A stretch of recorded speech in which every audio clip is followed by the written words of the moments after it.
Welcome to Ravan academy. வந்து CGL tier 2ல் நடந்த ரீசனிங் கொஷின்ஸ் பற்றி பார்க்கலாம். ஸோ ரீசனிங் கொஷின்ஸ் வந்து எப்படி இருந்ததுன்னா, ஓவரால் கொஷின்ஸ் வந்து ரொம்ப ஈஸியாக தான் இருந்துச்சு. நல்ல ஃபார்மில் இருந்தாங்கன்னா ரீசனிங்லாம் 30 அவுட் ஆஃப் 30 வந்து போட்டிருப்பாங்க. அது மாதிரி தான் இருந்துச்சு. நீங்கள் அதேமாதிரி ஆப்டிடியூடு செக்ஷன்ஸுமே தெரியும். எல்லாமே overall aptitude, English and reasoning மூணுலேயுமே வந்துட்டு ஈஸியாக ஸ்கோர் பண்ணுற மாதிரி தான் கேட்டிருந்துருக்காங்க. ஸோ இப்போ வந்து நம்ம ரீசனிங்கில் உள்ள செக்ஷன் மட்டுமே பார்க்கலாம், எப்படி சால்வ் பண்ணலான்னு சொல்லிட்டு. ஃபஸ்ட் கொஸ்டின் பார்த்தீங்கன்னா காஸ் அண்ட் எஃபெக்ட் வச்சு கேட்டிருக்காங்க. இதில் வந்து காசு என்ன கொடுத்துருக்காங்கன்னா, many people in the city X have reported receiving 2 electricity bills per month instead of 1. Cause வந்து என்ன காசுன்னா, அதாவது மந்த்லி வந்துட்டு எலக்ட்ரிசிட்டி பில் வந்து 2 டைம்ஸ் வந்து எலக்ட்ரிசிட்டி பில்ஸ் வந்து எல்லாருமே ரிசீவ் பண்ணியிருக்க மாதிரி சொல்லியிருக்காங்க சிட்டி எக்ஸில். ஸோ இதுதான் வந்து காசு. இதோட எஃபெக்ட் வந்து என்னென்ன இருக்கலாம் அப்படிங்கிற மாதிரி பார்க்கலாம். அதுமாதிரி the electricity board has publish the details of areas where power shut downs are expected tomorrow in city X. So இதில் வந்து என்ன சொல்லியிருக்காங்கன்னா, பவர் ஷட் டவுன் வந்துட்டு வரலாம் சிட்டி எக்ஸில் அப்படின்னு சொல்லியிருக்காங்க. இதில் வந்துட்டு என்ன, நீங்கள் இதில் யோசிச்சு பாருங்கள், எலக்ட்ரிசிட்டி பில்லு வந்து டூ டைம்ஸ் வந்து ரிசீவ் பண்ணியிருக்காங்க. இதுதான் காசு. இதுக்குரிய இதனால் ஷட் டவுன் வரணுமாங்கிறது எந்த ஒரு லிங்க் இருக்கிற மாதிரியே இருக்காது. ஸோ அடுத்த பாயிண்ட் பார்க்கலாம். The municipal commissioner of the city X has clarified that technical glitch which led to the multiple electricity bills being generated would be resolved within 48 hours. So இதில் வந்து என்ன சொல்லியிருக்காங்கன்னா, சிட்டி முனிசிபல் கமிஷன் என்ன சொல்லியிருக்காங்கன்னா, multiple electricity bills வந்து வந்திருக்கு, அதை வந்து நாங்கள் ஒரு 48 ஹவர்ஸில் வந்து நாங்கள் 2 டேஸில் வந்து ரிசால்வ் பண்ணிடுவோம் அப்படிங்கிற மாதிரி சொல்லியிருப்பாங்க. ஸோ அப்போனா மல்டிபிள் எலக்ட்ரிசிட்டி பில் வந்துச்சுன்னா, ஸோ அந்த இதோட காசுனால 2 டைம்ஸ் இதெல்லாம் வந்திருக்கும். ஸோ இதான் இதோட எஃபெக்டாக இருக்கும். ஏன்னா ரெண்டு இது வந்திருக்கும். ஸோ வந்தனால வந்துட்டு அதை ரெக்டிஃபை பண்ணுறதுக்காண்டி இவங்க வந்து ஒரு ஆக்ஷன் எடுக்கிறாங்க அப்படிங்கிறது ஒரு எஃபெக்டாக கண்டிப்பாக இருக்கும். அது சான்சஸ் இருக்குது. அதுமாதிரி long queues were seen outside the electricity board offices in many localities. So long queues வந்து இருக்குது அப்படிங்கிற மாதிரி கொடுத்துருக்காங்க. ஸோ அந்த லாங் க்யூஸ் வந்து எதுக்கு வந்து இருக்கலாம், ஏதோ வந்துட்டு 2 டைம் வந்து பில்லு கட்டுற மாதிரி இருக்கனால அவங்க எல்லாருமே வந்துட்டு அவங்கள கிளாரிஃபை பண்ணுறதுக்காண்டி கூட வந்திருக்கலாம். ஏன் எனக்கு 2 வாட்டி பில் போட்டிருக்கீங்க அப்படிங்கிற மாதிரி சொல்கிறதுக்காண்டி கூட லாங் க்யூக்கு வந்திருக்கலாம். ஒரு சிலர் வந்துட்டு 2 டைம் பில்லு கட்டணும், சரி நம்ம அங்கே போய் பார்க்கலாம் அப்படிங்கிற மாதிரி ஒரு இதில் வந்துட்டு கிளாரிஃபை பண்ணுறதுக்காண்டி வர்றதுக்காண்டி சான்சஸ் வந்து ரொம்ப ஜாஸ்தி. ஸோ எஃபெக்ட் 2 and 3 வந்து கன்ஃபார்ம் வரும். So both 2 and 3 R the possible effects வந்து நம்ம கன்ஃபார்ம் சொல்லலாம். ஏன்னா ஃபஸ்ட்டு இது வந்து ஷட் டவுனை பற்றி தான் சொல்லியிருக்காங்க. ஸோ வந்துட்டு 2 வாட்டி எலக்ட்ரிசிட்டி பில் வாங்கியிருக்கிறதுக்கும் ஷட் டவுனுக்கும் எந்த விதமான லிங்க்குமே இருக்கிற மாதிரி இல்லை. ஸோ எஃபெக்ட் 2 and 3 வந்து கண்டிப்பாக வர சான்சஸ் அதிகம். அடுத்த கொஷின்ஸ் பாருங்களேன். அடுத்த இது வந்துட்டு ஒரு பிளட் ரிலேஷன் வச்சு கேட்டிருக்காங்க. ஸோ இதில் வந்துட்டு how U is related to எல்லுன்னு கொடுத்துட்டு யூவோட இது வந்து கொடுத்துருக்காங்க. ஸோ ஃபஸ்ட் கண்டிஷன் என்ன கொடுத்துருக்காங்கன்னா, U is the father of N. U வந்து ஒரு male gender, U is the father of என்னு கொடுத்துட்டாங்க. N is the sister of T. So என்னோட ஜெண்டர் வந்து ஃபீமேல். அடுத்து T is the wife of I. So T is the ஒய்ஃப்னா டியும் வந்து ஒரு ஃபீமேலு. ஸோ இவங்க 2 பேத்துக்கும் மேரேஜ் ஆன மாதிரி. T is the wife of I. I வந்து ஒரு male. I is the son of L. I is the son of L. இதில் வந்து என்ன கேட்டிருக்காங்கன்னா, how U is related to எல்லுன்னு கேட்டிருக்காங்க. ஸோ நம்ம இதிலேருந்து எல்லுலேருந்து அப்படியே நம்ம கொண்டு போனோம்னா நம்ம யூக்குரிய ரிலேஷன் என்னென்னு தெரியணும். அதேமாதிரி யூக்குரிய ஜெண்டர் வந்து கண்டிப்பாக நம்ம ஸ்பெசிஃபை பண்ணுற மாதிரி இருக்கும். ஸோ அது மேலாக ஃபீமேலான்னு தெரிகிற மாதிரி இருக்கும். ஆனால் எல்லுக்குரிய ஜெண்டர் நமக்கு தெரியணும்னு அவசியம் இல்லை. இந்த கொஷின்ஸ் வந்து நல்லா நம்ம ரீட் பண்ணுறப்பே ரீட் பண்ணிக்கணும். How U is related to you. You தான் வந்து எல்லுக்கு எப்படி ரிலேட் ஆகிருக்குங்கிறத நம்ம எழுதணும். ஸோ எல்லுலேருந்து நம்ம அப்படியே கனெக்ட் பண்ணோன்னா யூ என்ன ரிலேஷன் வருதுன்னு நம்ம பார்க்கலாம். ஸோ எல்லோட சன்னு தான் வந்து ஐ, அந்த சன்னோட ஒய்ஃபு. ஸோ சன்ஸு ஒய்ஃப்ஸு இவங்க 2 பேரும் சிஸ்டராக. அப்போ வந்து யூ வந்து யாருக்கு, father. So son's wife's father. So டேரெக்டாக வந்து ஃபஸ்ட் ஆப்ஷன். இதில் ஈஸியாகவே நம்ம கொண்டு போயிடலாம். எல்லுலேருந்து ஐலேருந்து டிலேருந்து U, son's wife's father. So இப்படி தான் சால்வ் பண்ணணும் இந்த மாதிரி பிளட் ரிலேஷன்ஸை. அடுத்த கொஷின்ஸ் பாருங்கள். அடுத்த கொஷின் ரொம்ப ஈஸியாக உள்ளது தான். நம்பர்ஸ் வந்துட்டு எப்படி கேட்டிருக்காங்கன்னு பார்த்தீங்கன்னா, சும்மா எல்லாமே 5லேயே முடியுது, அடுத்தது எல்லாமே 6லேயே முடியுது. ஸோ ஏதோ ஒரு டிஃப்ரென்ஸு இல்லைன்னா ஏதோ ஒரு அடிஷன் அந்த மாதிரி எதாவது பண்ணியிருந்தாலே நமக்கு டேரெக்டாக வரும். இல்லைனா ஆவரேஜ் அந்த மாதிரி எதாவது கொடுத்துருந்துருப்பாங்க.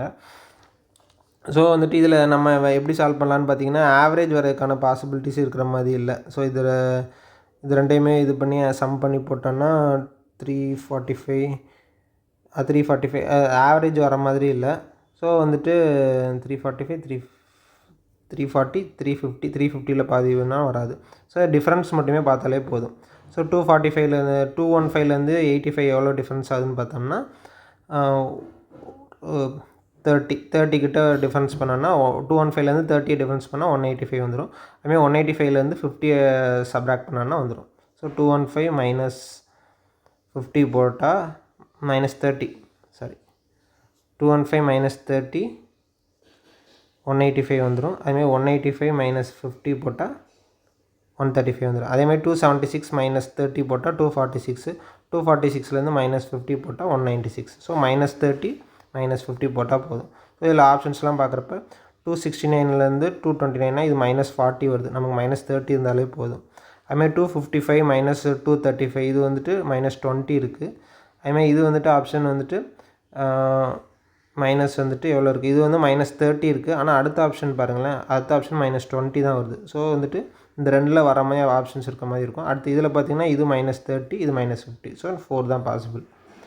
4th ஆப்ஷன் அப்படி சூஸ் பண்ணிக்கலாம். அடுத்த கொஷின் பார்க்கலாம். அடுத்தது வந்துட்டு அதே மாதிரி ஒரு ஸ்டேட்மெண்ட் ஆர்குமெண்ட் கொஷின். இதில் வந்து எப்படின்னா, hydro electricity is the cleaner and greener energy than other forms of power generation.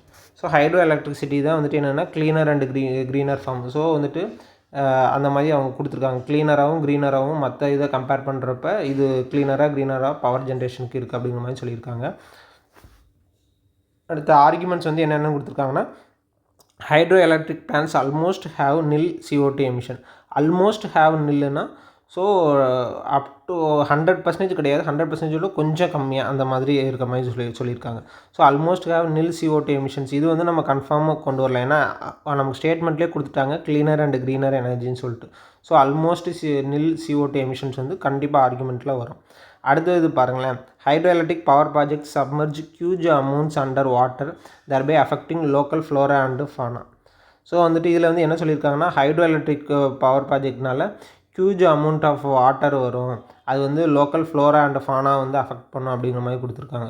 So அது வந்துட்டு நம்ம வந்து கன்ஃபார்மாக நம்ம சொல்ல முடியாது. அதில் ஏதாவது நம்ம ஹைட்ரோ எலக்ட்ரிக்கில் ஏதாவது ஒரு ஃபால்ட் ஆகி அது அந்த டேம் ஏதாவது உடஞ்சிருந்து அப்படி வந்தால் தான் உண்டு. ஸோ அதை பற்றிலாம் இங்கே வந்து ஒன்றுமே மென்ஷன் பண்ணல. அந்த ஹைட்ரோ எலக்ட்ரிக்கால் வந்துட்டு ஏதாவது டிஃபெக்ட் ஆகிற மாதிரிலாம் ஸ்டேட்மெண்ட்டில் வந்து ஒரு மென்ஷனுமே பண்ணவே இல்லை. அதனால் வந்துட்டு இந்த கண்டிஷன் வந்து கண்டிப்பாக இதில் வந்து வராது. ஸோ ஸ்டேட்மெண்ட் 2 வந்து வீக்கன்ஸு, ஸ்டேட்மெண்ட் 1 வந்து ஸ்ட்ரென்தன் த ஆர்குமெண்ட். ஸோ இது வந்து சால்வ் பண்ணலாம், இதுவுமே ஈஸியாக உள்ளது தான். அடுத்த கொஸ்டின் பாருங்களேன், how many meaningful English words can be formed from by using first 3rd 6th and 7th. First 3rd 6th and 7th letters என்னென்னு இந்த ரெகனைஸ் லெட்டரில் என்னென்னு பார்த்தீங்கன்னா, ஃபஸ்ட்டு வந்து R, 3rd வந்து C, அடுத்து வந்து 6th வந்து N, அதுக்கப்புறம் 6th N, அதுக்கப்புறம் வந்துட்டு அதுக்கப்புறம் I, 6th and 7th I. So இதை வச்சு என்னென்ன வேர்டு ஃபார்ம் பண்ணுற மாதிரி இருக்கும், NCR ஒன்றுமே வர மாதிரியே இல்லை. NARC CAR என்ன போட்டாலுமே உங்களுக்கு வந்து எந்த ஒரு வேர்டுமே வராது. ஸோ வந்துட்டு நம்ம எந்த ஒரு வேர்டுமே வராதுன்னு சொல்லிட்டு நான் செலக்ட் பண்ணிடலாம். அதுக்கு அடுத்த கொஷின் போகலாம். இந்த கொஷின்ஸ் பாருங்களேன், ஸ்டேட்மெண்ட் அண்ட் கன்க்ளூஷன் சும்மா ப்ராபபிலிட்டி வச்சு கேட்குற மாதிரி கேட்டிருக்காங்க. So Aravind has blue green and white marbles. Aravind வந்து 3 மார்பிள்ஸ் வச்சுருக்கான்னு சொல்லியிருக்காங்க. Blue green and white colour marbles வச்சுருக்காங்க. Percentage of white marbles out of total all the marbles he has. இப்போ ஒயிட் மார்பிள்ஸோட பர்சன்டேஜ் எவ்வளோ இருக்குது அப்படிங்கிற மாதிரி கேட்டிருக்காங்க. ஸோ இதான் வந்து கொஸ்டின். ஸ்டேட்மெண்ட் வந்து என்னென்ன கொடுத்துருக்காங்கன்னா, the sum of blue and green marbles he has is 7. அதாவது sum of blue and green மார்பிள்ஸ்னால் ப்ளூ அண்டு க்ரீன் மார்பிள்ஸோட ஆட் பண்ணனா வர வேல்யூவில் இருக்க மார்பிள்ஸ் வந்து 7 சொல்லியிருக்காங்க. ஸோ ஒயிட் மார்பிள்ஸை பற்றி இவங்க சொல்லவும் இல்லை. டோட்டல் மார்பிள்ஸாவது ஸ்பெசிஃபை பண்ணியிருந்தாங்கன்னா நம்ம ஒயிட் கிரே பர்சன்டேஜாக கண்டுபிடிக்கலாம். டோட்டலுமே வந்து இதில் அவங்க கொடுக்கவே இல்லை. ஸோ டோட்டலும் கொடுக்கல, sum of blue and green மட்டும்தான் கொடுத்துருக்காங்க. இது ஃபுல்லாகவே கண்டிஷன் ஃபுல்லாகவே ஸ்பெசிஃபை பண்ணவே வைக்கவே இல்லை. நம்ம பர்சன்டேஜ் கண்டுபிடிக்கிறதுக்கான ஒயிட் மார்பிள்ஸோட பர்சன்டேஜ் கண்டுபிடிக்கிற மாதிரி எந்த ஒரு பாசிபிலிட்டியுமே இல்லை. இப்போ அடுத்த ஆப்ஷன்ஸ் பாருங்களேன். He has 3 white marbles out of 10 marbles. 3 white marbles out of 10 marbles சொல்லிட்டாங்க. ஸோ 3 out of 10 இருக்குது ஒயிட். இதை வச்சு நம்ம ஈஸியாக வந்து ஒயிட் மார்பிள்ஸ் அவுட் ஆஃப் டோட்டலுக்குரிய பர்சன்டேஜ் வந்து நம்ம கண்டுபிடிச்சிடலாம். ஸோ 2 வச்சு 2 ஒன்றே சஃபிஷியண்ட்டாக போதும் நமக்கு வந்துட்டு பர்சன்டேஜ் ஆஃப் ஒயிட் மார்பிள்ஸ். எப்போவுமே ஸ்டேட்மெண்ட் அண்ட் கன்க்ளூஷன் இந்த மாதிரி கொடுத்துருந்தாங்கன்னா கொஸ்டின் என்ன கேட்டிருக்காங்கிறத மட்டும் பாருங்கள். பர்சன்டேஜ் ஆஃப் ஒயிட் மார்பிள்ஸ் மட்டும்தான் கேட்டிருக்காங்க. So percentage of white marbles நம்ம ஒரு கண்டிஷனை வச்சு கண்டுபிடிக்க முடியுமா, 2 கண்டிஷன் வச்சு கண்டுபிடிக்க முடியுமா, அது ரெண்டையுமே பார்த்துட்டு ரெண்டுமே வரலன்னா போத் த கண்டிஷனையும் சாட்டிஸ்ஃபை பண்ணுற மாதிரி இருக்கணும். ஸோ அந்த மாதிரி தான் நீங்கள் இது எப்போவுமே சால்வ் பண்ணணும். இப்போ பார்க்குறப்ப data in statement 2 alone is sufficient. அதுமாரி 1 வந்து கண்டிப்பாக இன்சஃபிஷியன்ட் தான் சொல்லணும். அடுத்த கொஷின் போகலாம். அடுத்த கொஷின் இந்த மாதிரி கொஷின்ஸ்லாம் பார்த்தீங்கன்னா ஈஸியாக சால்வ் பண்ணலாம். நம்மளோட இது அட்டன் பண்ணியிருந்தீங்கன்னா ப்ராக்டிஸ் பேட்சில் அட்டன் பண்ணியிருந்தீங்கன்னா சால்வ் பண்ணிக்கலாம். ரொம்ப ஈஸியாக உள்ளது இந்த மாதிரி கொஷின்ஸ்லாம். ஸோ இந்த மாதிரி கொஷின்ஸ் நம்ம நார்மலாக சால்வ் பண்ணுறப்ப எப்படி சால்வ் பண்ணுவோம்? 2 and 4 பாக்ஸஸ் வந்து பார்க்க மாட்டோம். 1லேருந்து 3 வந்து எப்படி மாடிஃபை இருக்குன்னு பார்த்துட்டு அதேமாதிரி 3லேருந்து 5க்கு மாடிஃபிகேஷன் மட்டும் பார்த்தாலே போதும். ஸோ 1ல் வந்து ஸ்டார் இங்கே இருக்குது, 3ல் இங்கே வந்துடுச்சு. ஸோ அதே மாதிரி அடுத்த 3லேருந்து 5க்கு வந்துட்டு எப்படி போகும்? இந்த டாட் இங்கே இருக்கிறது கரெக்டாக சென்டரில் வரணும். ஸோ டாட் வந்து சென்டரில் வர மாதிரி என்னென்ன ஆப்ஷன்ஸ் இருக்குதுன்னு பார்க்கணும். ஸோ அதிலே வந்துட்டு பார்த்தீங்கன்னா டாட்டு சென்டரில் வர மாதிரி இந்த ஒரு ஆப்ஷன் தான் இருக்குது. இதுவும் கிடையாது, இதுவும் கிடையாது, இதுவும் கிடையாது. இதிலே வந்து நீங்கள் ஆப்ஷன்ஸ் கிளிக் பண்ணிட்டு போயிடலாம். ஒரு 10 செகண்ட்ஸ்லலாம் இந்த கொஷின்ஸ் வந்து நீங்கள் சால்வ் பண்ணலாம். ஏன்னா இதில் இந்த மாதிரி நீங்கள் ரெடியூஸ் பண்ணால் தான் உங்களுக்கு ஓவராலில் வந்துட்டு மார்க் ஏறும். ஸோ 10 செகண்ட்ஸில் இந்த கொஷின்ஸ் நீங்கள் சால்வ் பண்ணிங்கன்னா உங்களுக்கு அடுத்த கொஷின்ஸ்லாம் வரப்போ எவ்வளோ டைம் கிடைக்கும், நீங்கள் நிறையா சால்வ் பண்ணலாம். ஸோ இந்த மாதிரி இதெல்லாம் நீங்கள் பார்த்து வச்சுக்கணும். ஸோ ஸ்டார் வந்துட்டு ஃபஸ்ட்லேருந்து 3க்கு, 3லேருந்து 5க்கு. ஸோ இந்த மாதிரி நீங்கள் பார்க்க வந்து கற்றுக்கோங்க. இதுலேருந்து ஏதாவது ஒரு 2 இதில் வந்து கொஞ்சம் மாடிஃபை ஆகி கேட்பாங்க. ஸோ அந்த மாதிரி மாடிஃபை ஆச்சுன்னா கொஞ்சம் லைட்டாக நம்ம அதுக்கடுத்து மறுபடியும் திங்க் பண்ணி பண்ணுறாப்புல இருக்கும். மோஸ்ட்லி இந்த மாதிரி இது இப்போ நிறையா இந்த மாதிரி கொஷின்ஸ் வந்து வருது. இது வந்து நீங்கள் ஓரளவுக்கு இந்த ஷார்ட்டாக உள்ள மெத்தட் வந்து பார்த்து வச்சுக்கோங்க. ஒரு வேளை இதுலேயுமே இன்னொரு டவுட் ஆச்சுன்னா வேறு ஒரு ஆப்ஷன் கூட செக் பண்ணிக்கலாம். இந்த டி வந்து இன்வர்ஸாக இருக்கா, இது வந்து ஃபஸ்ட் ஆப்ஷனில் நடுவில் இருக்குது, அது அப்படியே மேலே போயிருக்கு. ஸோ அடுத்து வந்து இந்த ஸ்டார் வந்து நடுவில் இருக்குது, அது அப்படியே மேலே போயிருக்கணும். ஸ்டார் மேலே இருக்க மாதிரி ஆப்ஷன்ஸ் பார்த்திங்கன்னா அதுலேயுமே ஒன்றே ஒன்று தான் இருக்குது. ஸோ இந்த மாதிரி நீங்கள் வந்து ஈஸியாக ஏதாவது ஒன்று பார்த்தாலே உங்களுக்கு வந்து கொஷினை சால்வ் பண்ணிட்டு போகிற மாதிரி தான் இருக்குது. ஸோ இதெல்லாம் சால்வ் பண்ணிட்டோன்னா நம்ம அடுத்து வேகமாக போயிடலாம். அடுத்து வந்துட்டு பார்த்திங்கன்னா இன்இக்வாலிட்டி வச்சு கேட்டிருக்காங்க. இன்இக்வாலிட்டி வச்சு கேட்குறப்ப எப்போவுமே வந்துட்டு நம்ம இன்இக்வாலிட்டிஸ் வந்துட்டு ஒரே ஆர்டரில் இருக்கணும். ஸோ ஃபஸ்ட்டு சேம் ஆர்டரில் இருக்கணும். சேம் ஆர்டர்னால் எப்படி? இப்போ கிரேட்டர் தேன் இருந்துச்சுன்னா greater than or equal to greater than, இந்த மாதிரி ஒரு ஆர்டர்லேயே போயிட்டே இருந்துச்சுன்னா நம்ம என்ன பண்ணலான்னா ஆர்டர் ஆஃப் ப்ரிஃபரன்ஸ் யூஸ் பண்ணலாம். ஆர்டர் ஆஃப் ப்ரிஃபரன்ஸ் வந்துட்டு greater than or equal to எப்போவுமே வந்துட்டு நீங்கள் இன்இக்வாலிட்டி செய்கிறப்ப இது எப்போவுமே எழுதி வச்சுக்கணும். அடுத்து வந்து அடுத்து வந்துட்டு less than or equal to இது எதுக்கு இது எழுதி வைக்க சொல்லியிருக்கேன்னா இப்போ சேம் சைன்லேயே போய்ட்டுருக்கு. கிரேட்டர் தென் இப்போ A greater than B greater than or equal to C equal to D அந்த மாதிரி இருந்துச்சுன்னா ஏக்கும் டிக்கும் என்ன ரிலேஷன் கேட்டாங்கன்னா ஏ கிரேட்டர் தென் டி. அதை நீங்கள் டேரெக்டாக சால்வ் பண்ணிடலாம். இது ஃபஸ்ட்டு, இது செகண்டு, இது தேர்டு. அதே இது ஒரு வேளை உங்களுக்கு சைன் வந்து இன்டர்சேஞ்ச் ஆச்சுன்னா நோ ரிலேஷன். ஸோ நார்மலாக இப்போ A greater than B greater than or equal to C less than D இந்த மாதிரி கொடுத்துட்டு ஏக்கும் டிக்கும் ரிலேஷன் கேட்டாங்கன்னா நோ ரிலேஷன். இது வந்து ரொம்ப பேசிக் இன்இக்வாலிட்டியில் இது எப்போவுமே நீங்கள் வந்து பார்த்து வச்சுக்கணும். இதை பார்த்து வச்சுட்டு நீங்கள் அந்த சம் செஞ்சிங்கன்னா உங்களுக்கு ஓரளவுக்கு ஈஸியாக இருக்கும். அதேமாதிரி இப்போ இந்த சம்மில் பாருங்களேன், ஸ்டேட்மெண்ட் வந்து நமக்கு கொடுத்துருக்காங்க. ஏக்கும் பிக்கும் சிக்கும். அந்த சி வந்து என்ன ஆயிடுச்சுன்னா மறுபடியும் செகண்ட் கண்டிஷனில் போட்டு அது தனியாக ஒரு கண்டிஷன் மாதிரி போகுது. இதில் வந்துட்டு இது வந்து ஒரு ஃபஸ்ட் கண்டிஷன் மாதிரி, இது வந்து ஒரு செகண்ட் கண்டிஷன் மாதிரி அவங்க கொடுத்துருக்காங்க. ஸோ இந்த மாதிரி கொஷின்ஸ் வந்து நம்ம சால்வ் பண்ணுறப்ப எப்படி சால்வ் பண்ணால் சியை வச்சுட்டு அப்படியே நம்ம ரிலேஷன் வந்து எடுக்கிறாப்புல இருக்கணும். ஸோ இதில் வந்து நீங்கள் அப்படியே பாருங்களேன் ஸோ ஃபஸ்ட் ஆப்ஷன்ஸ் என்ன பாருங்கள், B greater than or equal to G வந்து கொடுத்துருக்காங்க. ஸோ இதில் வந்து நம்ம கண்டிஷன் எடுக்கிறப்ப எப்படி இருக்குன்னா B greater than or equal to C greater than, இப்போ டி வந்து நமக்கு தேவையில்லை, ஏன்னா டி இல்லாமல் சியை வச்சே நமக்கு செகண்ட் ஈக்குவேஷன் போயிடுது. ஸோ நம்ம டியை வந்து விட்டுறலாம். அடுத்து B greater than equal to C போய்ட்டு சி வந்து செகண்ட் ஈக்குவேஷன் நமக்கு அப்படியே போயிடலாம். So C greater than E greater than equal to F equal to G. So இதில் வந்து ஈக்குவேஷன்ஸ் பாருங்களேன், greater than or equal to இருக்குது, கிரேட்டர் தென் இருக்குது, ஈக்குவல் டு இருக்குது. ஸோ மூணு ஈக்குவேஷனுமே இருக்குது. 3 ஈக்குவேஷனுமே இருந்துச்சுன்னா நமக்கு ஆர்டர் ஆஃப் ப்ரிஃபரன்ஸ் படி பார்க்குறப்ப எது வரும், இந்த ஃபஸ்ட்டு உள்ளது கிரேட்டர் தென் தான் வரும். So B greater than G ஒரே ஆப்ஷன்லேயே வருது. நீங்கள் இந்த இதிலே கான்ஃபிடண்ட்டாக டிக் பண்ணிடணும். ஸோ இந்த அளவுக்கு நீங்கள் ஸ்ட்ராங்காக இருக்கீங்கன்னா ஸ்ட்ராங்காக டிக் பண்ணுவீங்க. இல்லைன்னா மறுபடியும் இந்த ஆப்ஷன் வருமோ என்னவோன்னு சொல்லிட்டு நம்ம யோசிக்க டைம் எடுக்கும். இதெல்லாம் சிம்பிளாக சால்வ் பண்ணி எல்லாமே வந்து அவங்க கேட்டுக்க கொஷின்ஸ்லாம் ஒரு 15 செகண்ட்ஸ் 20 செகண்ட்ஸ்லேயே சால்வ் பண்ணிட்டு அடுத்தடுத்து போயிடலாம். அந்த மாதிரி தான் இருந்துச்சு. நீங்கள் நல்ல ஃபார்மில் இருந்தீங்கன்னா அதெல்லாம் நீங்கள் அந்தளவுக்கு பண்ணியிருக்கலாம். அடுத்த கொஷின்ஸ் பாருங்களேன். அடுத்த கொஷின் ஈஸியாக தான் இருக்குது, மிரர் இமேஜ் வச்சு வர்றது தான். ஸோ 2 வருது, 2 வந்து ஒரு இன்வர்ஸில் இருக்கணும். அடுத்து வந்துட்டு ஈமே ஒரு இன்வர்ஸில் இருக்கணும். இதெல்லாம் காமனாக இருக்குது. அடுத்து பி வந்து இன்வர்ஸில் இருக்கணும். ஸோ இது வந்து பி நேராக இருக்குது. ஸோ இந்த ஆப்ஷன் வந்து எலிமினேட் பண்ணிடலாம். அடுத்து வந்து எண்ணை வந்து நம்ம இப்படி சைடில் வாக்கில் எழுதணும். என்ன வந்து சைடு வாக்கில் எழுதுனா இது வராது. ஸோ இந்த 2 ஆப்ஷனில் தான் ஏதோ ஒன்று. அடுத்து 7 சைடு வாக்கில்னா ஃபஸ்ட் ஆப்ஷன் தான், இது வராது. So first option.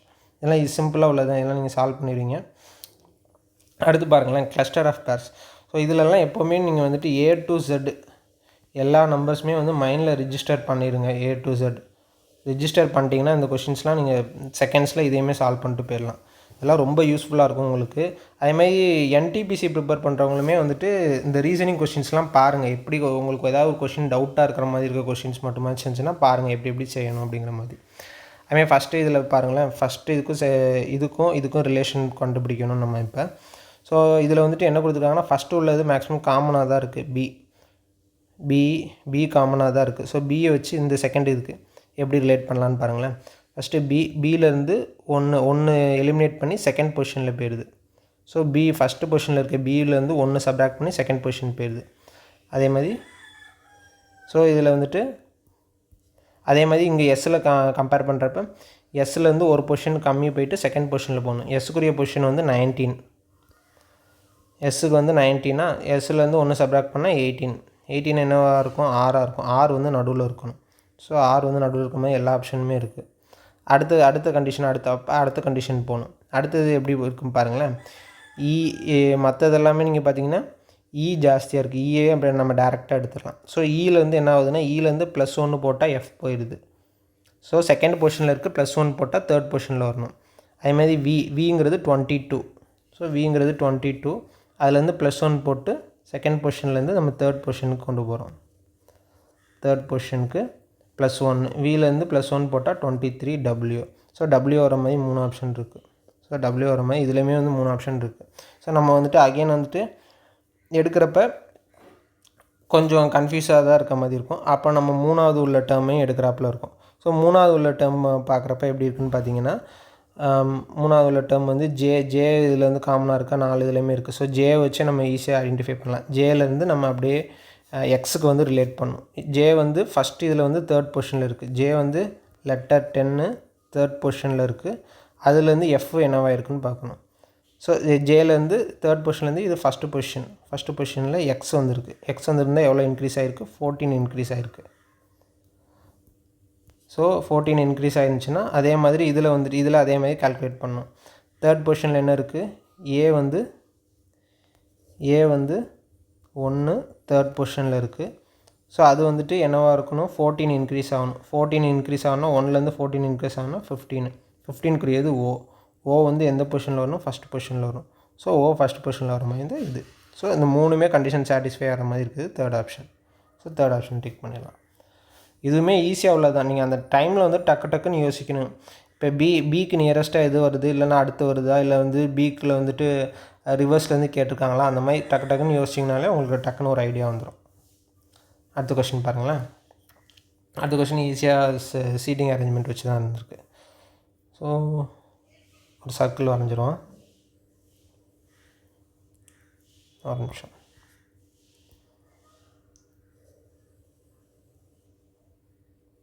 So circle வரைஞ்சிட்டு OPQRSTR sitting arrange the circular table.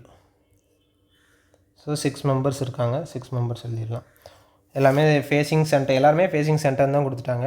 P sits second to the left of T. So இது வந்து கண்டிஷன் வந்து ஸ்பெசிஃபை பண்ணிட்டாங்க, நம்ம அதனால் எழுதிடலாம். P sits second to the left of T. இங்கே P போட்டுக்கலாம், இங்கே T போட்டுக்கலாம். அடுத்து வந்து S sits third to the right of Q. So ஒரே ஒரு நிமிஷம், இது கொஷின்ஸ் மறைக்கிற மாதிரி இருக்குது, கீழே எழுதிடலாம்.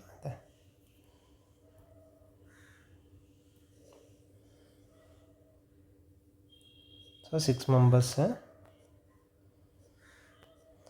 P sits second to the left of T. Tயோட பொசிஷன் ஸ்பெசிஃபை பண்ணிடலாம். Tயோட இன்கேஸ் நமக்கு 2 பாசிபிலிட்டி வர மாதிரி இருந்துச்சுன்னா உள்ளே கூட இந்த மாதிரி நீங்கள் போட்டு செஞ்சுக்கலாம். அடுத்த கண்டிஷன் என்ன பாருங்களேன், S sits third to the right of Q. So PNTயை வச்சு ரிலேட் பண்ணுற மாதிரி வரல இந்த கண்டிஷன். ஸோ அதை விட்டுட்டு நம்ம அடுத்து PNT ரிலேட் பண்ணுற மாதிரி என்னென்ன கண்டிஷன் வருதுன்னு பார்க்கணும். Q is not an immediate neighbor of P. வேறு ஏதாவது இருக்கான்னு ஆனால் செக் பண்ணி பார்க்கலாம். Q is not the immediate neighbor of P னா 2 பாசிபிலிட்டி வர மாதிரி இருக்கும். அடுத்தது பாருங்கள், O sits second to the right of S. So அதுவுமே இல்லை. ஸோ நம்ம இந்த 2 பாசிபிலிட்டி எடுத்தே தான் ஆகணும். ஸோ நம்ம வந்துட்டு ஃபஸ்ட் என்ன எடுக்கலாம்னா, Q is not an immediate neighbor of Pன்னு சொல்லிட்டான். ஸோ வந்துட்டு பி இந்த ரெண்டு பக்கத்தில் வந்து க்யூ வராது, க்யூவை இங்கே எடுத்து சால்வ் பண்ணலாம். ஸோ க்யூவை இங்கே எடுத்து சால்வ் பண்ணி வரலன்னா க்யூவை இங்கே கூட உள்ளே எடுத்துக்கலாம், உள்ளே இன்னொரு கண்டிஷன் போட்டு நம்ம சால்வ் பண்ணிக்கலாம். ஸோ க்யூ வெளியில் உள்ள கண்டிஷன் வச்சு பார்க்கலாம். அடுத்த கண்டிஷன் என்ன கொடுத்துருக்காங்க பாருங்களேன். க்யூ வச்சு எதாவது ரிலேட் பண்ணுற மாதிரி இருக்கான்னு பாருங்கள். S it's third to the right of Q. So இதெல்லாமே ஃபேஸிங் டுவர்ட்ஸ் த சென்டர் உள்ளே நோக்கி இருக்குது. அப்போ S it's third to the right of க்யூனா 1 2 3 இங்கே தான் எஸ் வரணும். கரெக்டாக பார்த்துக்கிடணும். ஸோ இதில் 6ன்னு இருக்கனால நமக்கு பிரச்சனை வராது. ஒரு சில டைம்லலாம் ரைட்டு லெஃப்ட்டு தப்பாக எடுத்திங்கன்னா அப்படியே இதாகும். அடுத்த கொஷின் பாருங்களேன்.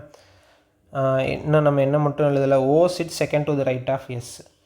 ஸோ எஸ்ஸு, ஸோ இதுலேருந்து செகண்ட் டு த ரைட்னா first right T, second right இங்கே வரும் ஓ. அடுத்து வந்து நம்ம கொஷின் என்ன கேட்டிருக்காங்க பாருங்களேன். Position of O with respect to R. So எல்லாமே நம்ம ஸ்பெசிஃபை பண்ணியாச்சு. இங்கே தான் ஆர் வரப்போகுது. Position of O with respect to R. ஆர்லேருந்து ஓக்கு பார்க்குறப்ப second to the left. So second to the left என்ன ஆப்ஷன் இருக்கோ அது சூஸ் பண்ணிக்கலாம். அடுத்த கொஷின் பாருங்களேன். இதுவுமே வந்து ஒரு ஈஸியான உள்ள பசில் தான், பாசிபிலிட்டி கூட கிடையாது, டேரெக்டாக இருக்க மாதிரி.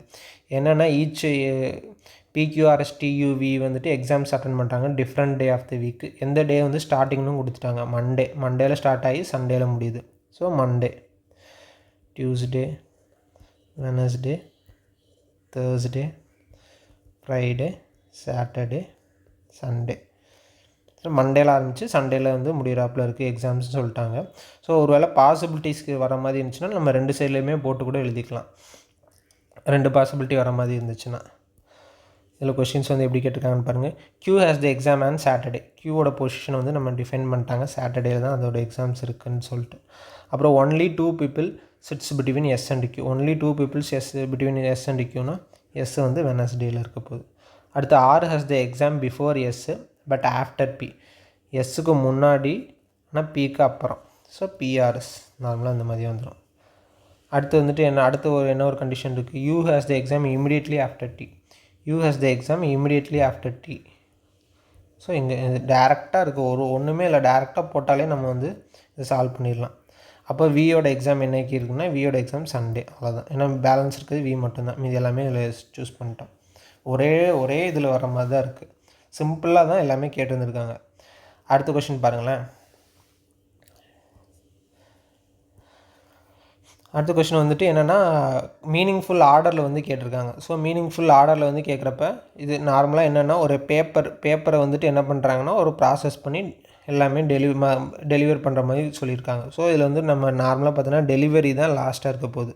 ஸோ அதிலே பார்த்தீங்கன்னா 3 ஆப்ஷன் இருக்க மாதிரி இருக்குது. ஸோ டெலிவரி லாஸ்ட்டாக இருக்குது, 1 3 4 வந்துடும். அதே மாதிரி நமக்கு எப்போவுமே வந்துட்டு நம்ம பேப்பருக்கு வந்துட்டு ஸ்டார்டிங் ரா மெட்டீரியல் நமக்கு எப்போவுமே என்னென்னு தெரியும், பல்ப்பு தான். ஸோ பல்ப்பில் இருந்து தான் வந்து என்ன பண்ணுவாங்க, நம்ம பேப்பரை வந்துட்டு எடுப்பாங்க. பல்ப்புங்கிறது ஒரு அந்த பேப்பர் தயாரிக்கிறதுக்கு ஒரு மரத்துலேருந்து எடுக்கிற ஒரு கூழ் மாதிரி, அது மாதிரி தான் இருக்கும். அதுலேருந்து தான் பேப்பரே வந்து தயாரிப்பாங்க. ஸோ பல்ப்பு தான் ஸ்டார்டிங்கில் உள்ளது. ஸோ ஸ்டார்டிங்கில் 4 லாஸ்ட்டில் 1 முடிகிற மாதிரி பார்த்தாலே ஒரு ஆப்ஷன் தான் இருக்குது. சிம்பிளாக ஈஸியாகவே நம்ம டிக் பண்ணிடலாம். இருந்தாலுமே வந்துட்டு இதுக்குரிய ப்ராசஸ் நமக்கு தெரிஞ்சுன்னா இந்த ஆர்டர் வச்சு கொண்டு போகிறதுக்கு கண்டிப்பாக ஈஸியாக இருக்கும். அதே மாதிரி இதை நம்ம ஆர்டர் வச்சு கொண்டு போகிறதுக்கு ஈஸியாக இன்னும் வேறு என்ன சொல்லலாம், எப்போவுமே பேப்பர் ஃபினிஷ்டு பேப்பர் ஆகிட்டு அதுக்கப்புறம் தான் நம்ம டெலிவரி பண்ணுவோம். ஸோ லாஸ்ட்டில் 2, அதுக்கப்புறம் தான் 1 வரும். 2 1 2 1லையும் பார்த்திங்கன்னா இந்த ஒரு ஆப்ஷன் தான் இருக்குது. ஸோ சிம்பிளாக வந்து நம்ம டிக் பண்ணிடலாம்.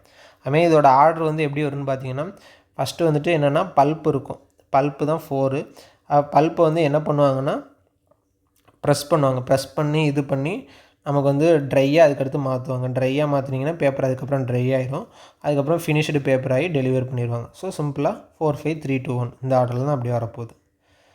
சரி, அடுத்த கொஷின்ஸ் பார்க்கலாம். அடுத்த கொஷின்ஸ் வந்துட்டு என்னென்னா சிம்பிளாக வந்துட்டு இதுதான் நம்பர்ஸ் வச்சு கேட்குற மாதிரி கேட்டிருக்காங்க. ஸோ இது எல்லாமே வந்துட்டு என்னென்னா சிம்பிளாக 11ஓட மல்டிப்புளில் இருக்க மாதிரி இருக்குது. 22 × 11 போட்டிங்கன்னா 242 வந்துடும். அதுமாதிரி 31 × 11 போட்டிங்கன்னா 341, 18 × 11 போட்டிங்கன்னா 198, 13 × 11 போட்டிங்கன்னா 143 வரணும். இங்கே 144 இருக்குது. அங்கே தான் answer.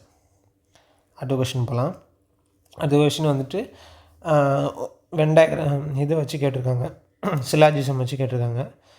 So syllogism all sheeps are cows. All sheeps are cows இது ஒரு condition. Some cows are horses. Some cows are horses இது ஒரு condition. All horses are jackals இது ஒரு condition. Some jackals are cows. So கன்க்ளூஷனில் பார்த்தீங்கன்னா some jackals are கவுஸ் இந்த இடத்துல ஃபஸ்ட் ரிலேஷன் சாட்டிஸ்ஃபை ஆகுது. அடுத்து சம் ஹார்ஸஸ் ஆர் ஷீப்ஸ். ஹார்ஸ்க்கும் ஷீப்புக்கும் எந்த ஒரு ரிலேஷன் நம்ம சொல்ல முடியாது. ஸோ ஒன்று மட்டும்தான் ஃபாலோ, கன்க்ளூஷன் ஒன்று மட்டும் ஃபாலோ. அடுத்த கொஸ்டின் பாருங்களேன். இதுவுமே வந்துட்டு ரொம்ப சிம்பிளாக ஈஸியாக உள்ளது தான். ஒன்றும் இல்லை, இதில் என்ன இருக்குது, இந்த ஃபஸ்ட்டு ஃபிகர்லேருந்து ரெண்டாவது ஃபிகர் பார்த்தீங்கன்னா தெரியும். ஒரு கிளாக் வைஸில் ஒரு 90 டிகிரி ரொட்டேட் ஆகிருக்கு கிளாக் வைஸில். ஸோ சிம்பிளாக வந்துட்டு இதை ரொட்டேட் பண்ணியிருக்காங்க. அதேமாதிரி இதை ரொட்டேட் பண்ண போகிறோம். இதை ரொட்டேட் பண்ணோன்னா ட்ரையாங்கிள் இந்த மாதிரி இருக்கிற மாதிரி கீழே என்ன ஆப்ஷன் இருக்குன்னு பார்க்கணும். ஸோ அது மாதிரி பார்த்தாலே ஆப்ஷன் 2. இதெல்லாம் பார்த்தீங்கன்னா ஒரு 10 செகண்ட்ஸ் தான். நம்ம பார்க்குறோம், டக்குன்னு டிக் பண்ணிட்டு போயிட்டே இருக்கலாம். இந்த மாதிரி கொஷின்லாம் நீங்கள் போட போட உங்களுக்கு ஆப்டிடியூடுக்கு நல்லா டைம் கிடச்சிருக்கும். இந்த மாதிரி நீங்கள் ரீசனிங் ஃபாஸ்ட்டாக சால்வ் பண்ணிட்டீங்கன்னா உங்களுக்கு ஆப்டிடியூட் சால்வ் பண்ணால் ரொம்ப ஈஸியாக இருக்கும். அடுத்த கொஷின் பாருங்களேன். இந்த மாதிரி கொஷின்ஸ்லாம் பாருங்களேன். எப்போவுமே வந்துட்டு நம்பர்ஸ்லாம் வந்துட்டு என்ன ஆகுது, நமக்கு வந்துட்டு கம்மியாகிட்டு இன்க்ரீஸ் ஆகுது. ஸோ கம்மியாகிட்டு இன்க்ரீஸ் ஆகுதுனாலே ஃபஸ்ட்டு வந்துட்டு ஒரு 0.5 இல்லைனா அது மாதிரி ஏதாவது ஒன்று வச்சு மல்டிப்ளை பண்ணிட்டு அதுக்கப்புறம் 1 அந்த மாதிரி ஏதாவது கொண்டு போயிருப்பாங்க. ஸோ இதில் வந்து எப்படி வந்திருக்குன்னு பாருங்களேன். 9 × 0.5 போட்டால் 4.5 வந்துடும். ப்ளஸ் ஒரு 0.5 போட்டோன்னா 5 வந்துடும். So 9 × 0.5 plus 0.5. அடுத்து 5 × 1 ப்ளஸ் 1 6. அடுத்து 6 × 1.5 ப்ளஸ் 1.5. 6 × 1.5னா 9 வந்துடும். 9 + 1.5 10.5. அடுத்த கொஷின் எப்படி இருக்கும், 10.5 × 2 + 2 இப்படி போகும். அடுத்தது என்ன வரும், 23 × 2.5 + 2.5. 23 × 2 எவ்வளோ வரும், 46 வரும். 23 × 0.5 எவ்வளோ வரும், 23 × 0.5 11.5ன்னு சொல்லிக்கலாமா. ஸோ 57.5 வந்துடும். ப்ளஸ் 2.5 போட்டோன்னா 60. ஆனால் சிம்பிளாக உள்ளது தான் எதுவுமே. அடுத்த கொஸ்டின் பாருங்களேன். ஈச் ஆஃப் த டிஜிட்ஸ் இந்த நம்பர் கொடுத்துருக்காங்க. அதை அசெண்டிங் ஆர்டரில் அரேஞ்ச் பண்ணியிருந்தாங்கன்னா லெஃப்ட் டு ரைட்டில் அரேஞ்ச் பண்ணியிருக்கணும். லெஃப்ட்டில் அரேஞ்ச் பண்ணியிருந்தால் எவ்வளோ பொசிஷன் ரிமைன் அன்சேஞ்சு, எது வந்து ரிமைன் அன்சேஞ்சாக இருக்குதுன்னு சொல்லி கேட்டிருக்காங்க. ஸோ இதுவுமே வந்துட்டு ரொம்ப சிம்பிளாக உள்ளது தான். இது டேரெக்டாக நம்மளாம் ரீட் பண்ண நீங்கள் சால்வ் பண்ணுற மாதிரி தான் இருக்குது கொஷின். டிஃபிகல்ட்டி லெவல்லாம் இல்லவே இல்லை. ஸோ கொஷின் அப்படி எழுதிருவோம். 5 2 3 8 6 4 1 கொஷினில் கொடுத்துருக்காங்க. ஸோ எல்லாத்தையுமே இப்போ நம்ம என்ன பண்ண போகிறோம்னா அசெண்டிங் ஆர்டர் லெஃப்ட் டு ரைட்டில் அரேஞ்ச் பண்ணிட்டு எவ்வளோ பொசிஷன் வந்து அன்சேஞ்சாக இருக்குன்னு கேட்டிருக்காங்க. ஸோ 1 2 3 4 5 6 8 7 நம்பர் மட்டும் இல்லை. ஸோ 2 வந்து அப்படியே இருக்குது, 3 வந்து அப்படியே இருக்குது, மீது எல்லாமே வந்து மாறி இருக்குது. ஸோ சிம்பிளாக 2. இதெல்லாமே ரொம்ப ஈஸியான கொஷின் தான், இதெல்லாம் எக்ஸ்பிளைன் பண்ணே தேவையில்லை, அந்த மாதிரி தான் இருக்குது. அடுத்த கொஷின் பாருங்கள்.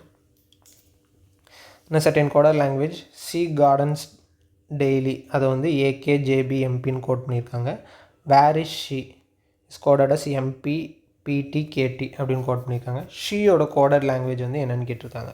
ஸோ இந்த மாதிரி கோடர் லாங்குவேஜ்லாம் கேட்குறப்ப நார்மலாக வந்துட்டு ரெண்டுலேயுமே காமனாக இருக்க டேர்ம்ஸ் என்ன இருக்குதுன்னு பாருங்கள். நான் காமனாக இருக்க ஒரு வேளை 2 இருந்துச்சு, 3 இருந்துச்சு, ஒரு வேளை 3-4 ரிலேஷன் கொடுத்துருந்தாங்கன்னா நம்ம அதிலேருந்து டிரைவ் பண்ணி கண்டுபிடிக்கிற மாதிரி இருக்கா, இல்லை டேரெக்டாகவே கண்டுபிடிக்கிற மாதிரி இருக்கானே பாருங்கள். இப்போ ஷீ கார்டன்ஸ் டெய்லி இதில் காமனாக இருக்குது ஷீ. அடுத்ததில் பாருங்கள் வேர் இஸ் ஷீ, இதில் காமனாக இருக்குது சி. ஸோ காமனாக இருக்க டேர்ம் எடுத்தாலே நம்ம ஷீக்குரிய கோடட் லாங்குவேஜ் என்னென்னு கண்டுபிடிச்சிடலாம். இதில் AKJBMP இருக்குது, இல்லை MPPTKT இருக்குது. ஸோ MP தான் காமனாக இருக்குது, MP தான் சி. ஸோ சிம்பிளாக உள்ளது தான், இதுவுமே டேரெக்டாக ஈஸியாக சால்வ் பண்ணுற மாதிரி தான் இருக்குது. அடுத்த கொஷின் பாருங்கள். அடுத்த கொஷினும் ஒன்றும் இல்லை, அந்த இதெல்லாம் நார்மலாக ஒரு ட்ரையாங்கிள் மாதிரி வச்சு ஃபில் பண்ணுற மாதிரி வரணும். ஸோ இந்த இடத்துல பொசிஷனில் ட்ரையாங்கிள் வர மாதிரி இருக்குன்னா இதுதான் கரெக்டாக இருக்கும். ஸோ இதிலே நம்ம போட்டுடலாம். மற்றதெல்லாம் நீங்கள் நடுவில் உள்ளது பார்க்கணுன்னே அவசியம் இல்லை. அதை வச்சு பார்க்குறப்ப இதுதான் ஆன்சர். எல்லாமே ஈஸியாக தான் இருந்திருக்கு கொஸ்டின். அடுத்து வந்துட்டு இது எம்பெடட் ஃபிகர் கேட்டிருக்காங்க. ஸோ எம்பெடட் ஃபிகரில் இது ஃபுல்லாக அப்படியே வரணும். ஸோ இந்த ஃபிகர் மட்டும் பார்த்தாலே நமக்கு தெரியும் இது அப்படியே வரும். ஏன்னா மற்ற இதிலெல்லாம் மாறி மாறி மாறி வருது. இதுவுமே சிம்பிளாக போடுற மாதிரி தான் இருக்குது, டேரெக்டாக சால்வ் பண்ணுற மாதிரி தான். அடுத்து வந்துட்டு ஒரு ஸ்டேட்மெண்ட் அண்ட் கன்க்ளூஷன் வந்து ஒன்று கொடுத்துருக்காங்க. ஸோ இந்த மாதிரி ஸ்டேட்மெண்ட் அண்ட் கன்க்ளூஷன் வந்துட்டு ஒரு நிமிஷம் 2 நிமிஷம் ரீட் பண்ணுற மாதிரி இருக்கும் இந்த கொஷின்ஸ். அதனால் கொஞ்சம் ரீட் பண்ணி சால்வ் பண்ணுற மாதிரி தான் இருக்கும். அந்த மாதிரி கொஷின்ஸை நீங்கள் கொஞ்சம் ரீட் பண்ணி டைம் எடுத்து சால்வ் பண்ணிக்கோங்க. அடுத்து இதில் என்ன கேட்டிருக்காங்க பாருங்கள். Similar to the expert puzzle solver S employs systematic problem solving approaches ensuring efficient and accurate resolution to the complex changes. So என்ன பண்ணியிருக்காருன்னா பசில் சால்வர் மாதிரியே சிமிலராக வந்துட்டு சால்வர் எஸ் வந்து எம்ப்ளாய் பண்ணியிருக்காருன்னா இந்த சால்வ் பண்ணுறதுக்காண்டி அதை யூஸ் பண்ணியிருக்காரு. யூஸ் பண்ணி சிஸ்டமேட்டிக் ப்ராப்ளம் சால்விங் அப்ரோச்சஸ் வந்து யூஸ் பண்ணியிருக்காரு. யூஸ் பண்ணாலும் அவருக்கு வந்து எஃபிஷியன்ட் அண்ட் அக்யூரேட் ரெசல்யூஷன் கிடச்சிருக்கு. நிறைய காம்ப்ளெக்ஸாக என்னென்ன சேலஞ்சஸ் இருந்தாலுமே அது வந்து எஃபிஷியண்ட்டாக அக்யூரேட்டான ஒரு ரெசல்யூஷன் வந்து கொண்டு வந்திருக்காரு அப்படிங்கிற மாதிரி கொடுத்துருக்காங்க. இதுதான் வந்து ஸ்டேட்மெண்ட்டு. நமக்கு என்ன கேட்டிருக்காங்கன்னா which can be inferred from the givens and சம்திங்னா அதுலேருந்து ஒரு இன்ஃபரன்ஸ் எடுக்கிறாப்புல, அதாவது டேரெக்டாக கொடுக்காம டிரைவ் பண்ணி எடுக்கிறாப்புல. நார்மலி கிட்டத்தட்ட கன்க்ளூஷன் மாதிரி தான், ஆனால் ஒரு கொஞ்சம் சின்ன சேஞ்ச் இருக்கும். அது அந்த கொடுத்துருக்க ஸ்டேட்மெண்ட்லேருந்து நம்ம ஒரு இன்ஃபர் பண்ணி நம்ம இதையுமே சொல்லலாம் அப்படிங்கிற மாதிரி உள்ளது தான். அதுக்கப்புறம் வந்துட்டு கொஷின்ஸ் என்ன கொடுத்துருக்காங்க பாருங்கள். இதில் the efficiency and accuracy of the solver S in resolving complex changes may be attributed to their systematic problem solving methods. So efficiency and accuracy, அந்த சால்வர் எஸ்குடைய எஃபிஷியன்சி அண்ட் அக்யூரசி வந்து எப்படி இருக்குன்னா சிஸ்டமேட்டிக் ப்ராப்ளம் சால்விங் மெத்தட்ஸ்க்குரிய இது மாதிரி இருக்குது. So அது வந்து நம்ம சொல்லலாம். கொஷினில் நம்ம கொடுத்துருக்காங்க, என்ன கொடுத்துருக்காங்க, சால்வர் எஸ் வந்து சிஸ்டமேட்டிக் ப்ராப்ளம் சால்விங் அப்ரோச்சஸ் வந்து யூஸ் பண்ணியிருக்காரு அப்படின்னு சொல்லி கொடுத்துருக்காங்க. ஸோ ஃபஸ்ட் கண்டிஷன் வந்து கண்டிப்பாக வரும். அடுத்த கண்டிஷன் பாருங்களேன், solver S utilizes systematic problem solving approaches similar to the expert puzzle solvers. அதாவது எக்ஸ்பர்ட் பசில் சால்வர்ஸ் மாதிரி சிமிலராக அவர் பண்ணியிருக்காரு அப்படின்னு சொல்லியிருக்காங்க. அதுவுமே வந்து கொஷின்லேயே இருக்குது. ஸோ இதுவுமே நான் உண்டு, நம்ம டேரெக்டாக வந்து இன்ஃபர் பண்ணிடலாம், ரெண்டுமே வரும்னு சொல்லிட்டு. இதுவும் சிம்பிளாக உள்ளது தான். அடுத்தது வந்துட்டு என்னன்னு பாருங்களேன், போஸை வந்து என்ன கோட் பண்ணியிருக்காங்க 3517, சில்க்கு வந்து என்ன கோட் பண்ணியிருக்காங்க 4638. எஸ் தான் கேட்டிருக்காங்க. எஸ் வந்து காமனாக இருக்க நம்பர் என்னவோ அதுதான் ஆன்சர். டேரெக்டாக 3517 4638 காமனாக இருக்குது 3. ஸோ 3 தான் எஸ். இதுவும் டேரெக்டாக ஈஸியாக சால்வ் பண்ணுற மாதிரி தான் இருக்குது. அடுத்த கொஷின் போகலாம். அடுத்த கொஷின் வந்துட்டு எப்படி கொடுத்துருக்காங்க பாருங்களேன். In certain coder language fire in mountain வந்து எப்படி கோடட் பண்ணியிருக்காங்களா SIPHBU அப்படின்னு சொல்லி கொடுத்துருக்காங்க. கோடட் ஃபார் ஃபயருக்குரிய கோடட் வந்து என்னென்னு கேட்டிருக்காங்க. இது வந்து கொஷின். ஸோ ஸ்டேட்மெண்ட் என்னென்ன கொடுத்துருக்காங்க, மவுண்டைன் இஸ் கோடட் அஸ் போ. So mountain is coded as போனால் மவுண்டைனுக்குரிய இது வேல்யூ என்னென்னு நமக்கு தெரிஞ்சிடும். ஸோ இதில் இது கோடட் ஃபார் மவுண்டைன் கேட்டிருந்தாங்கன்னா ஃபஸ்ட்டு உள்ளது சால்வ் ஆகும். ஆனால் கோடட் ஃபார் ஃபயர்னு தான் கேட்டிருக்காங்க.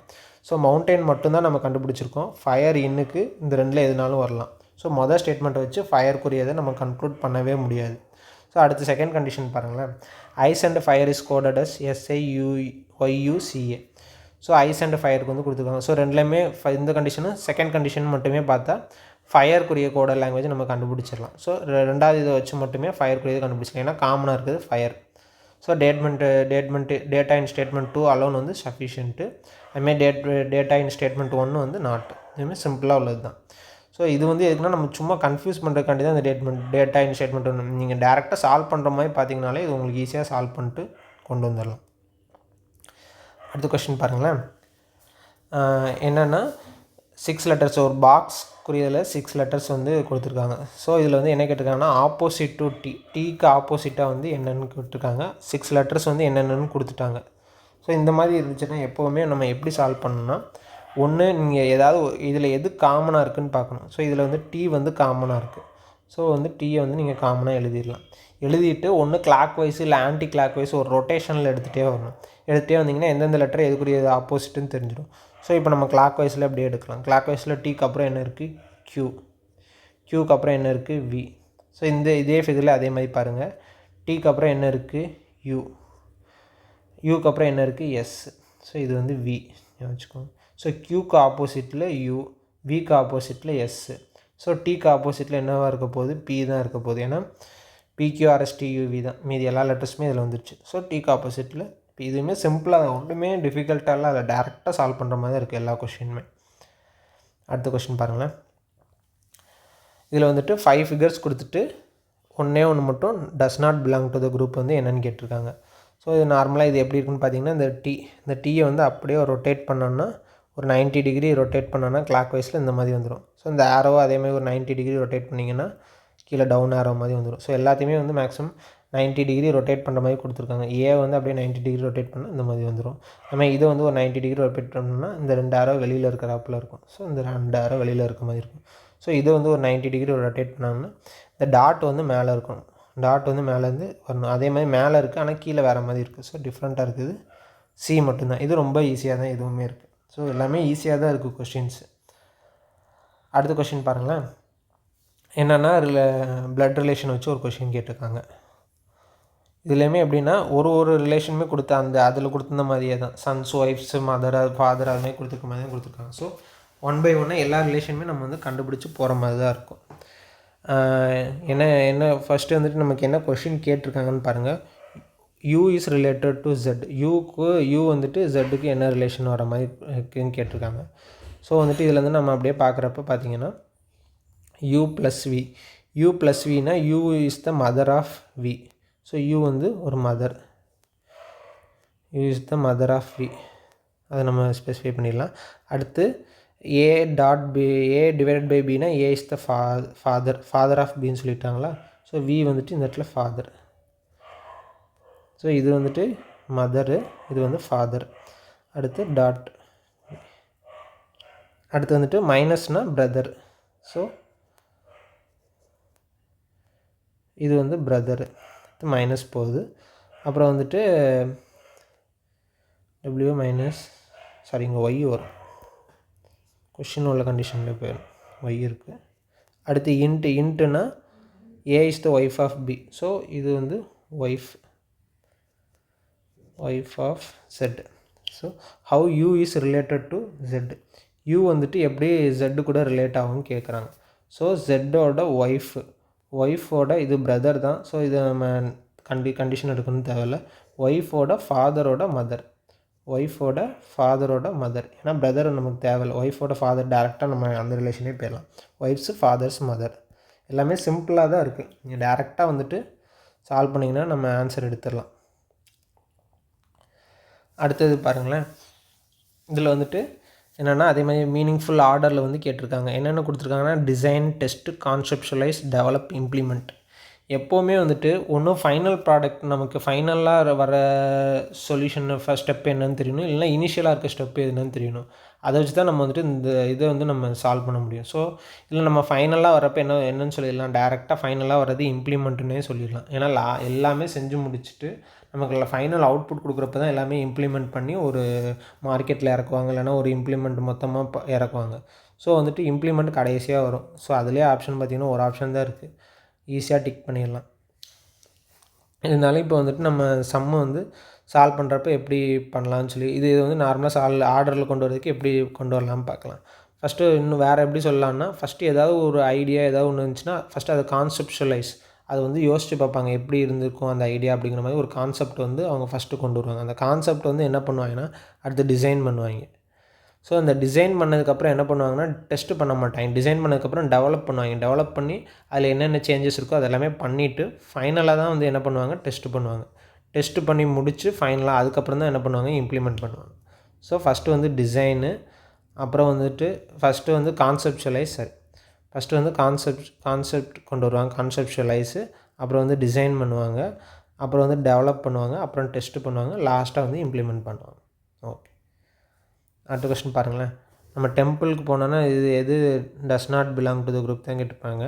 டெம்பிளுக்கு போனோன்னா என்ன பண்ணுவோம், ப்ரே பண்ணுவோம். ரெஸ்டாரண்ட்டில் போய் டின்னர் சாப்பிடுவோம். தியேட்டரில் போய் மூவி பார்ப்போம். பார்க்கில் போய் சும்மா விளாடுவோம். அது மாதிரி தான் பண்ணுவோம். ஸ்விம்லாம் பண்ண மாட்டோம். ஸோ இதுதான் ஆப்ஷன். இதெல்லாம் ரொம்ப ஈஸியாக தான் இருக்குது. அடுத்த கொஸ்டின் வந்துட்டு ஒரு ஏ ஸ்டாண்ட்ஸ் ஃபார் இது. இந்த மாதிரி கொஷின்ஸ் வந்து நீங்கள் எப்போவுமே சால்வ் பண்ணுறப்ப டிவைடட் பை இன்ட்டு இது 2 ரிலேஷன் வந்து ஃபஸ்ட்டே சால்வ் பண்ணிடுங்க. ஏன்னா இப்போ நமக்கு இதில் நிறையா போகுதா, இதில் கொஞ்சம் டைம் எடுக்கிற மாதிரி ஆகும். ஸோ டைம் எடுக்கிற மாதிரி ஆச்சுன்னா இந்த 2 ரிலேஷனும் வந்து நமக்கு தெரியும். போர்ட் மாஸ் படி டிவிஷன் ஃபஸ்ட்டு வரும், மல்டிப்ளிகேஷன் செகண்ட் வரும். இது ரெண்டையுமே ஃபஸ்ட்டு என்னென்ன இது பண்ண முடியுமோ அதெல்லாம் பண்ணி ரெடியூஸ் பண்ணிட்டு அப்படியே நம்ம சால்வ் பண்ணிடணும். So first A stands for divided by ஏக்குரிய ரிலேஷன்லாம் எங்கே இருக்குதுன்னு பாருங்கள். ஏக்குரிய ரிலேஷன் இங்கே இருக்குது. ஸோ 14 டிவைட் பை 7 பார்த்தீங்கன்னா 2.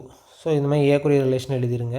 அதுமாதிரி இங்கேயும் வந்துட்டு 102 டிவைட் பை 2. ஸோ அது வந்து 51. ஸோ இந்த 2 ரிலேஷன் வந்து நமக்கு தெரிஞ்சிருச்சு. இந்த ரெண்டையுமே எழுதிருங்க.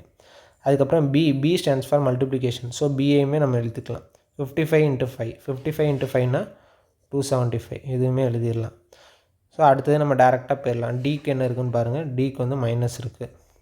ஸோ இது பி. அடுத்து வந்து என்ன இருக்குது, பி இருக்குது. பின்னா என்னது, மல்டிப்ளிகேஷன். ஸோ இது இந்த 2 வந்து நம்ம இப்போவே போட வேண்டாம், வெயிட் பண்ணுங்கள். ஸோ இது இருக்கட்டும். ஃபஸ்ட் என்னது 55 × 5 இது வந்து 275. 55 × 5 வந்து 275. அதுக்கப்புறம் வந்துட்டு 13 இன்ட்டு இது வந்து இன்ட்டு பினா இன்ட்டு 26 13 இன்ட்டு 2 26. ஸோ இதேமாரி நம்ம எழுதிடலாம். ஸோ நடுவில் என்ன வேல்யூ இருக்குது டிக்குரியது மட்டுமே நம்ம எழுதிடலாம். D stands for minus. So D stands for மைனஸ்னால் இந்த இடத்துல மைனஸ் 55 இன்ட்டு 5 மல்டிப்ளிகேஷனுக்குரியது 13 இன்ட்டு 2 26 அதை எழுதிடலாம். டிக்குரியது என்னென்னா மைனஸ். ஸோ அதை நம்ம அப்படியே எழுதிடலாம். அடுத்து வந்துட்டு சி ஸ்டாண்ட்ஸ் ஃபார் ப்ளஸ்ஸு. அதுமாதிரி 14/7 நம்ம ஆல்ரெடி எழுதிட்டோம். சிக்கு வந்து என்னென்னா ப்ளஸ்ஸு. ஸோ 14/7 நம்ம இங்கேயே கண்டுபிடிச்சிருக்கோம் 2ன்னு. அப்புறம் வந்துட்டு டிக்குரியது அதுமாதிரி இங்கிட்டு வந்து பி இருக்குது. ஸோ பி இதையுமே நம்ம சால்வ் பண்ணிடலாம். 15 இன்ட்டு 5. So 15 into 5னா 75. டிக்கு என்ன ரிலேஷன் மைனஸ் 15 இன்ட்டு 5னா 75. அதுக்கப்புறம் வந்துட்டு சினா என்னதுன்னா அடிஷன். அப்புறம் இது நம்ம ஆல்ரெடி சால்வ் பண்ணிட்டோம் 51ன்னு. 51 அப்படியே எழுதிருங்க. அடுத்து சினா அடிஷன் 15. இந்த மாதிரி இருந்ததுக்கப்புறம் எது கொஞ்சம் உங்களுக்கு சிம்பிளிஃபை பண்ண முடியுமோ பார்த்து டக்குன்னு அதை ஈஸியாகவே சிம்பிளிஃபை பண்ணிடுங்க. இப்போ 275 இருக்குது, -75 இருக்குது. ஸோ இது ரெண்டையுமே நம்ம ரெடியூஸ் பண்ணி 200ன்னு எழுதிக்கலாம். அடுத்து இந்த -26ஐயும் இந்த +51ஐயும் எப்படி எழுதிக்கலாம், +25ன்னு எழுதிக்கலாம். ஸோ ரிமைனிங் என்னென்ன டேர்ம் இருக்குது, +2 இருக்குது, +15 +2 +15 225 227 +15 242. இதுமாதிரி சிம்பிளாக தான் இருக்குது. எல்லாமே ஈஸியாக தான் இருக்குது. நீங்கள் சால்வ் பண்ணிங்கன்னா நல்ல ஃபார்மில் இருந்தாங்கன்னா 30 out of 30யுமே ரீசனிங்கில் எடுத்து வந்துருப்பாங்க. சரி, ஓகே, தேங்க்யூ.